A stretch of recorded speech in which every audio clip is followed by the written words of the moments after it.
adalah pertemuan para startup, pertemuan para job creator.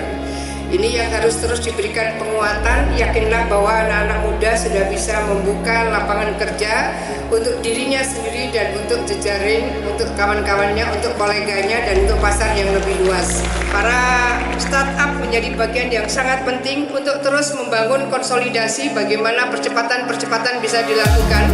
Nah itu semangatlah, teruslah belajar dengan baik, lakukan yang terbaik untuk Jawa Timur, untuk Indonesia, dan untuk kebaikan kemanusiaan. Terima kasih untuk seluruh partisipasi semua, sinergitas semua, strong partnership semuanya. Mudah-mudahan gerakan 2000 startup ini akan menjadi bagian dari pengungkit ekonomi kreatif yang dahsyat, tidak hanya di Jawa Timur, tapi juga di Indonesia. Terima kasih semuanya.